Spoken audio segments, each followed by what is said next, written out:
I would say you need both, and I think it's Two been a separate challenge. scorecards? Yeah, and that's the way I've been approaching it. But, there might be some people that try to combine them, but it's like, you really have two very complex worlds, and if you can have the two separate scorecards and have both of those checked off, that's probably the best case. I also think too, for my product, the internet's changed a lot. Blogging, corporations are working really scared of blogging and getting busted for doing something they shouldn't be doing. And if they are doing... For all of you, and then a quick little question for you. So the question for all of you is, what type of opportunities are available career-wise with your particular organizations? And where do you see, need in the next 6 months, a year, that as you guys are growing? And for you, if you could only invest your money in one company, what would it be? Can we make a check? Wow. I guess I'll go first. Mainstream skills are what I see as most important for green companies, or especially younger, growing green companies, which is the space I happen to inhabit. Because, like I said, when I first got involved, I saw a lot of great products with an engineer in a lab coat and no way to communicate it to the mainstream. And people who have the skills, who've worked in mainstream companies, in marketing, in sales, in operations. I see a lot of smaller green companies who do not know how to handle operations. And that can kill a company just as quickly as any other problem. And so when I meet younger people who are, or anyone, actually even older people who have experience, I beg them to come into, my sister's here, she's in market research for a large company. I've been asking her to hopefully bring those skills, which she's honing, in companies who know how to do it really well, to bring those to the green market so we can compete, because that's who we're competing with. We're competing with the Weyerhausers, Nikes of the world. And so that's where I see opportunities for people with those skill sets and a lot of energy as well. On the flip side, I think all the regular companies need green people to tell them what to do and how to realign their businesses, and I think that's a super big opportunity right now. For us, we're kind of a unique company. I think everybody in our company, we want people with the regular skills to do their job. We also want them to have a green background so they make the right choices in their job. We don't have to have like that one green guy telling everybody how to be green.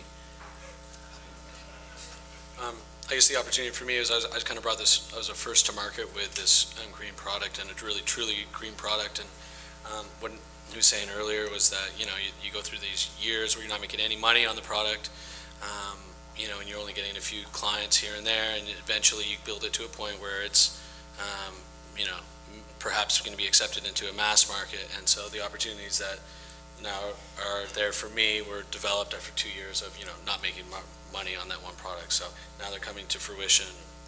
So I think it was worth it. We're seeing some pretty exciting technology companies getting financed, and they're looking to hire talented, motivated people. So I think keep an eye out just for the press releases on who's raising money, and there's oftentimes opportunities to get some exciting jobs there. And then in some of the companies we've invested in, they're hiring. And then to answer your second question, so first of all, we invest other people's money, so it's not it's not my own capital. But if I were to invest my own money, I'd probably invest it in my business, because I know what I'm doing with it, and I believe in myself, and I think that's the way we should all do it.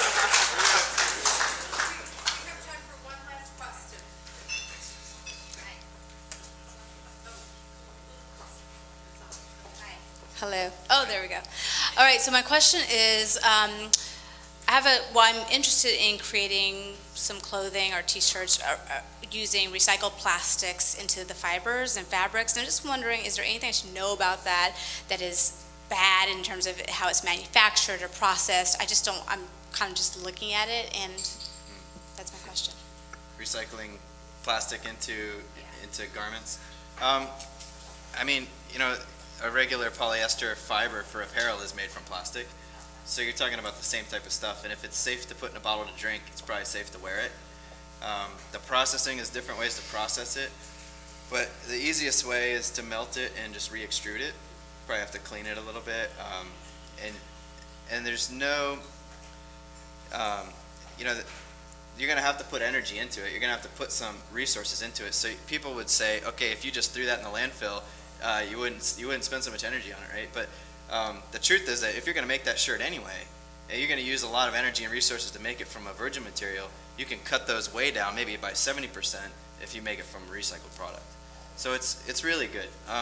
The thing that you would have to be careful about is whenever you dye it, make sure you use safe dyes, and if you're going to print something on it, make sure you're using safe inks. And that just comes into using some safe chemistry. Like Blue Sign is the one I talked about earlier. They're super smart. They know everything about chemicals, but there's other ones out there too that can tell you this one is safe. It's going to meet all your regulations. It's going to be good for people to wear. If you're not Patagonia, are there places to buy fabrics made of recycled? You've grown your own, sort of. But You have to come to our store. It's the only place. okay, all right. No, there are.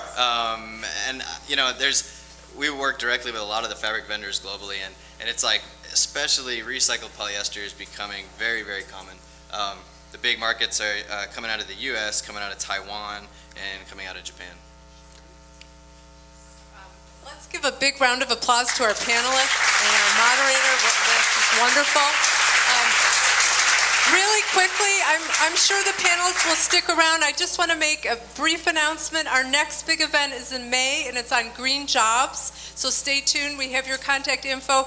Also, if you're an executive and you're interested, we have the SBC forum that has recently launched. Please let me know, touch base with me, and we'll see about getting you an invitation to our next one coming up in March. Stay tuned to sustainablebc.org for other announcements, and thank you so much for coming this evening.